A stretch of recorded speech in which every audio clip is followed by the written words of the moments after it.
Welcome to the Ending Sexploitation podcast, where we decode sexual harm and provide you with active solutions.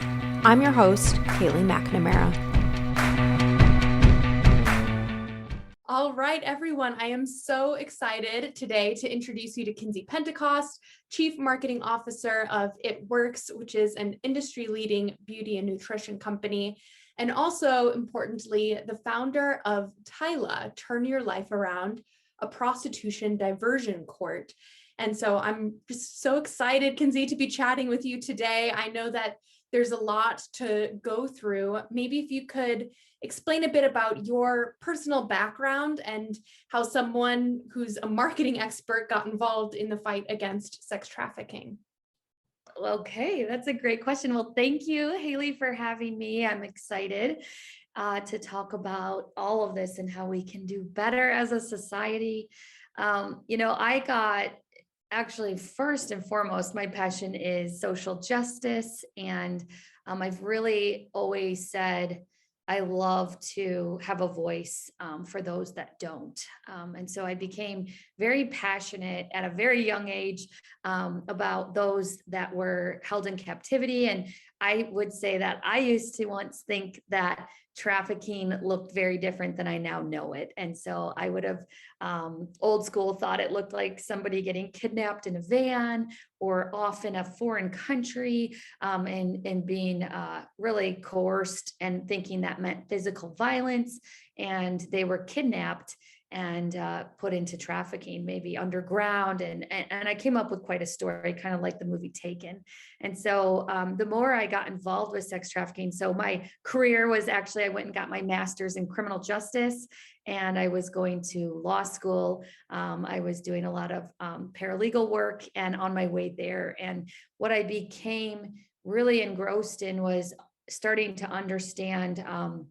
I began to study prostitution and what victims, or a lot of times prostitution, that can be a controversial profession, whether it's a choice or not. And so I just really started studying that and what that entailed. And so I think for me, what I found fascinating right in the beginning is that, especially in the United States, I started to see that we really treat our victims like it's their job to self-identify as a victim and tell us they're a victim. And that just doesn't work with sex trafficking, and what I started to learn. So right away, I wanted to start understanding what trafficking really was and how it necessarily did not involve kidnapping or physical violence.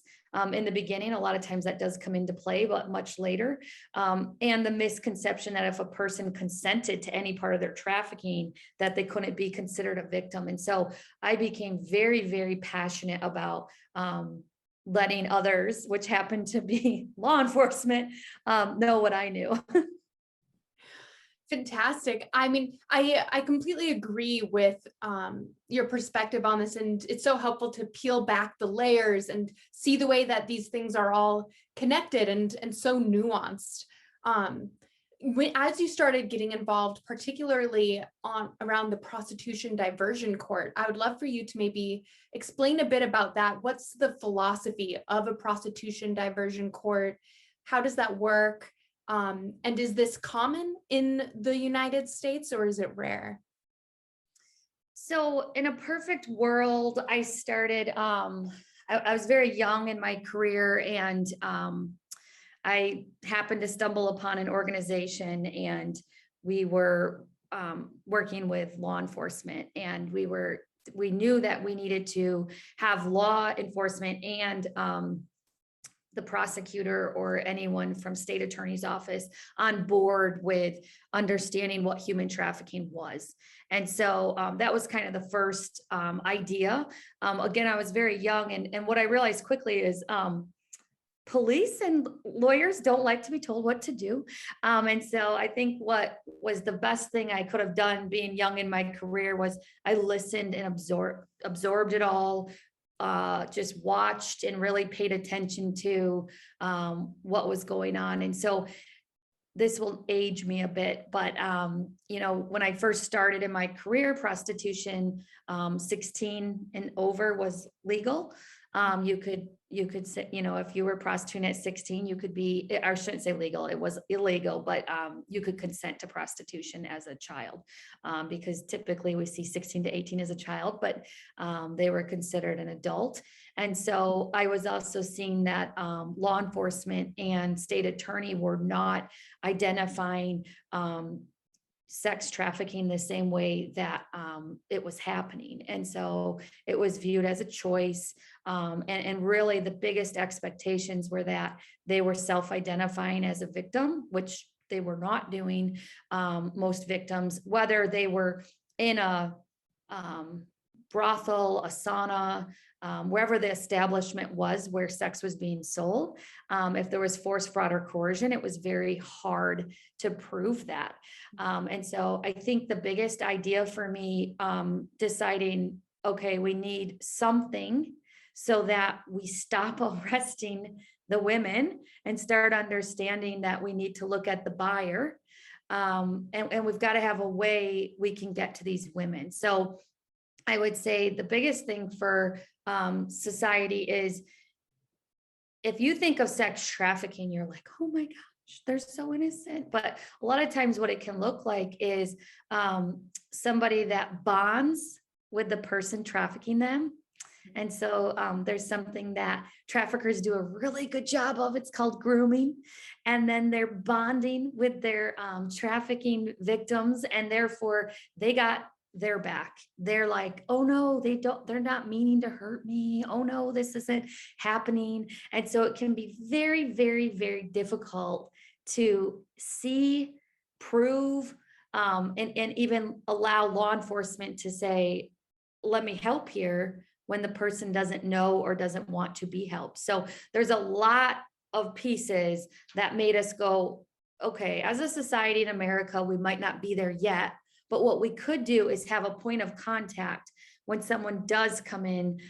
Maybe the police are doing a sting and trying to get prostitutes. Instead of saying, we're going to arrest you, we're going to give you a point of contact with someone to say, hey, we don't want to arrest you today. We know you're not probably out here by choice, and we'd love to give you resources and another way if you want. And so that's really where we thought, we got a long way to go, but here's a starting point for us.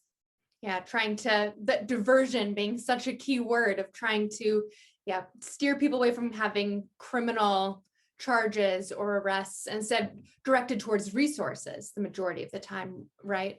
What would those resources look like?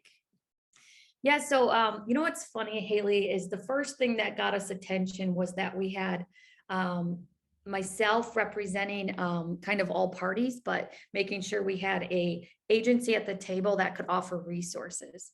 So we had several agencies that were there saying, hey, I can offer housing, I can offer a job, any need that this person might need, from clothes to healthcare to whatever it is. Here we go, we've got it at the table. Then we needed a prosecutor on board. So we needed state attorney to say, we're going to allow you to train state attorney, and we're going to give you a specialized prosecutor who understands what this is going to look like. Mm-hmm. And then we had one law enforcement at the table saying, okay, I'm the specialized person. We're going to train our whole agency. We're going to start looking at this differently. But we had a player from those three pillars, and that was the magic. And people were saying to us, how do you get those three to get along?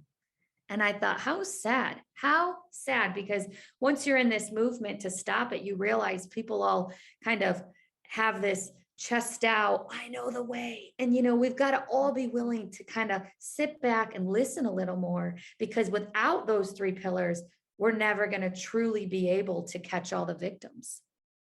Would you think, it makes so much sense when you just lay it out there like that. It seems so intuitive in a way that I think a lot of people would be surprised to know that these kinds of more holistic trainings and even potentially diversion programs they're not common throughout the United States. So maybe you could speak a little bit more to, like, what are the obstacles to initiating these trainings and this deeper understanding in law enforcement about what trafficking truly is and how best to combat it? I learned And I have so much grace now just by being a part of it on the front line for so long.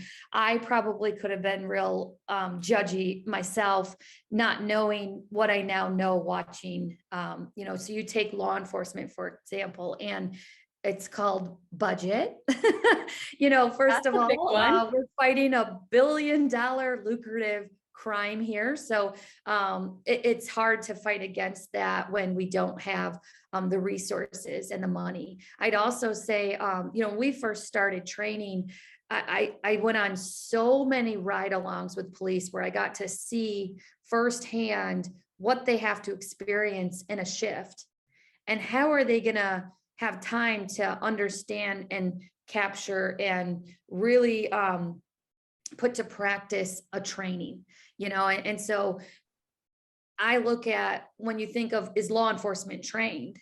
I look at, yeah, even if they're trained, they usually get one training in their whole career.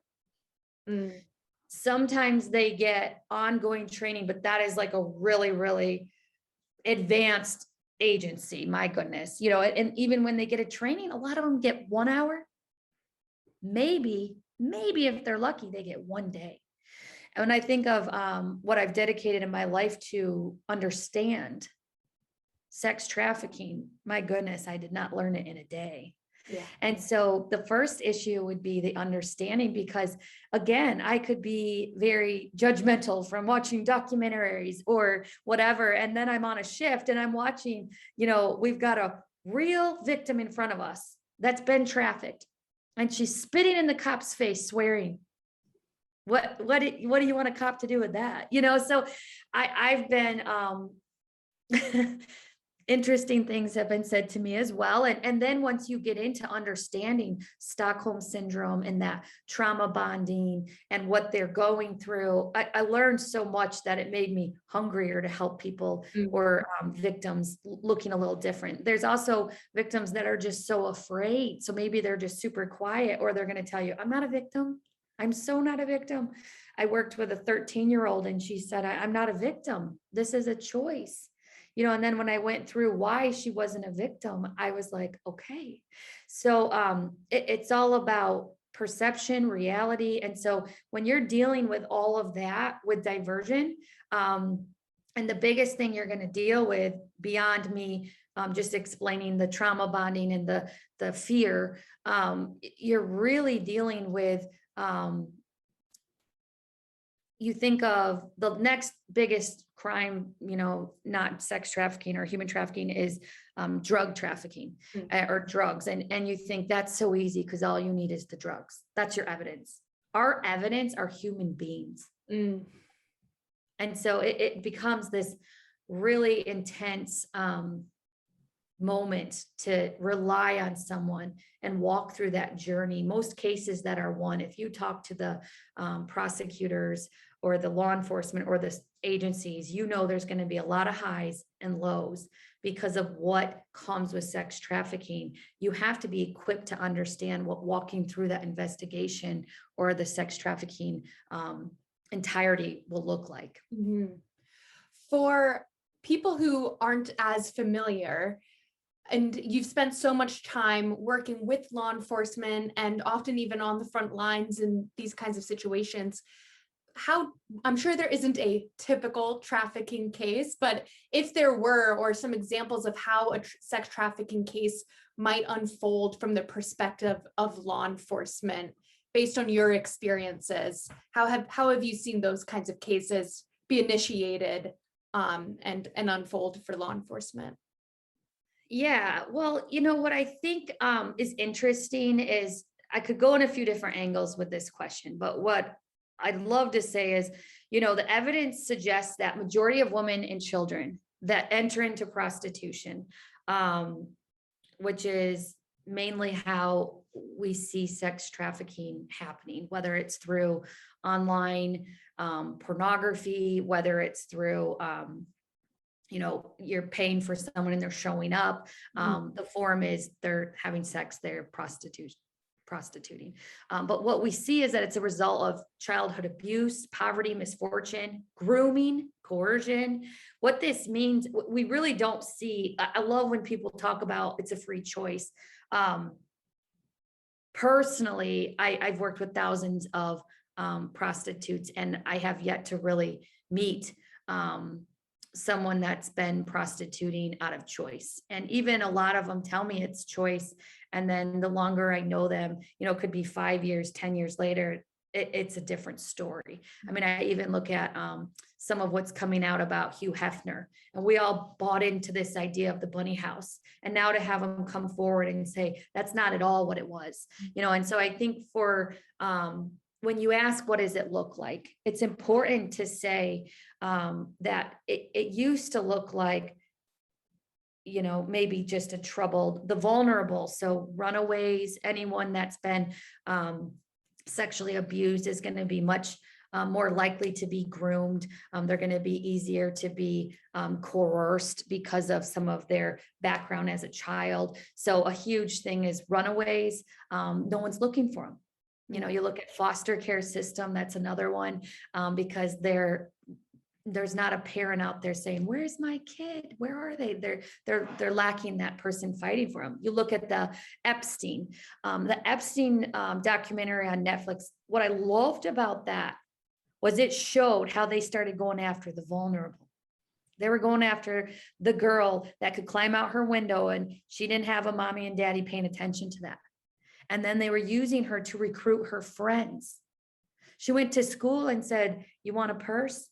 They know what these girls, and I say girls, it's boys too, but it's mainly girls. So when I say that, that's why. And my experience was mainly girls. And they're looking for, what does this girl need? Does she need daddy's love? Does she need a boyfriend? Does she need that Gucci purse? What does she need that will, and it's slow. It's like, just come over here and stand here and watch this man get a massage. And you're like, this is creepy, but I'll do this for a purse, I guess.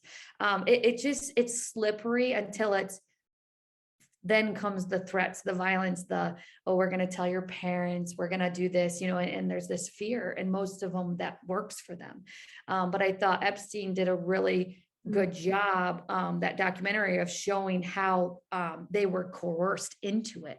And so, that was the biggest way. I love that documentary because I was like, this was my job. This is what I saw. And so all of a sudden I saw we were dealing with American girls living at home, educated, good mom and dad. Now what's scary is we live in a very porn culture or over sexualized culture where God bless every kid growing up today, because the boys are handed a phone where they'll be subjected to hardcore pornography. So they're starting to see it at such a young age. And the girls are sending selfies because that's what we're grooming our children to do. And so I think now it's important to see how grooming starts in our own homes. We're watching with our kids shows and calling it a show. I heard these kids were watching Yellowstone and I'm like, oh my gosh, we're watching violent rapes in front of us and calling it entertainment and inviting our 14-year-old to come watch it with us. Yeah. And it seems you can't separate that from the way that in so many ways our culture, as you said, it desensitizes and normalizes these things, particularly for children, who then it just makes it easier to groom. It makes it easier for an abuser of any kind, really, to initiate talks about maybe sending a sexually explicit image that then they can use to extort them for further abuse. Yeah, those things, there's absolutely a through line there, I think. Mm-hmm. It's interesting living where I live in Florida, because Tampa has more strip clubs per capita than Vegas, and when I drive from Bradenton to Sarasota, I pass about 12 saunas that you can go in and get sex whenever you want, girls that are being held captive. And again, our definition of captive is probably very different. There's no bars. Right. It's almost, I've found one analogy that I think helps people understand it is when we talk about domestic violence, and the way that even a couple of decades ago, and sometimes still today, people will say, well, why would she stay with a husband or a partner who's abusing her? If he's not literally chaining her up or something like that. And it seems like very similar, all of these grooming tactics that you've been talking about, the way there is a psychological coercion, which is so much more difficult for law enforcement to tackle. Just because you had mentioned, some saunas and strip clubs in the Florida area, I think often people look at those kinds of establishments and assume, well, that would be the kind of place where everyone's showing up and showing an ID, and anything that's happening there is strictly adults and strictly consensual. With your experience with law enforcement in the Florida area, did you have trafficking cases related to those kinds of establishments? Yes. And this is where it takes an army, my goodness. Because I'm like, let's just shut it down. My naive, let's shut it down. And quickly, what happened is I realized, okay, we need code enforcement involved. Mm. We need an army of the community in order to get these places shut down, because one shuts down and one pops up. And what I noticed is, yes, in Florida, mainly you would see some minors, but usually they were 16 to 18. And again, there was a lot of trickery and just this grooming of coming in. I also saw, because we were working and doing support groups in the jails, because we knew women were getting arrested. And there was a sauna, my first Asian, we saw a lot of Asian massage parlors as well. And, the first one we did, I was so excited, like, we're going to get the bad guys, and well, we didn't have a Mandarin translator. So, that was a real good lesson learned, because by the time she went to jail and we met her there with a translator, she was already bonded out and gone. So tracing these takes so much manpower, but also money. And so I think it was really good for me to see how the whole community's involved. From I had a new respect for code enforcement, because I realized, again, if you don't have anyone sane or an undercover cop going in and busting them, you can't prove that that's happening in there. And we did bust a lot of them. But again, if you're not ready to go, once they're all like put in jail. I also saw girls in jails recruiting, oh, when you leave, go to this massage parlor, they'll take care of you. Go to this one. They have better living arrangements. You'll get better fed, and so I'm like watching them in the jail get recruited. And I was like, wow. So I think just understanding how deep and wide, and then once you've been trafficked, it's so much easier to get trafficked again because of this bonding and grooming. It's easier for these girls to go find another trafficker because they've been brainwashed. Mm. What law enforcement tactics do you think there are on the table to disrupt or reduce sex trafficking, but maybe they're underutilized or they should just be talked about more? Well, this is maybe a boring answer, because I think if we really, like, the easiest thing for me when I first started was I got crafty. And I remember going to this law enforcement group of guys, and I said, are you guys sick of being swore at, spit on? And they were like, yes. Lied to. A victim not working with you to win your case. Yes. And so I got them in with training with a Stockholm syndrome therapist specialist that dealt with human trafficking victims. And so I was working with them from a different angle of, they just wanted to do their job a little easier. But what I found was there needed to be such an understanding of what happens to a sex trafficking victim through grooming and Stockholm syndrome, so that they understood what was needed to not only identify it, but work with a victim. And so I find these could be easily absorbed from law enforcement, but they need time. We need to actually start understanding as a society, how much time do we put into drug trafficking? Mm. And how much time do we put into sex trafficking? We do not have specialized units. At every single law enforcement agency, no matter how small or big it is, you will have a narcotics unit. You do not have a trafficking unit. You will have like maybe an undercover unit. You don't have. So I think we're really tipping over that sex trafficking is just as big as drug trafficking, and yet you're not seeing that shift yet. So my answer is kind of simple in that they need more time and consistency. Mm-hmm. That makes so much sense. If you could, kind of along a similar line, but maybe looking ahead at the future of criminal justice approaches to sex trafficking in the next couple generations, what would you hope to see? You know, if people listening to this are maybe in school or getting involved in the criminal justice sector and maybe have the chance to start shaping new practices or new norms, what would you encourage people to look into? Oh, this is the best question ever.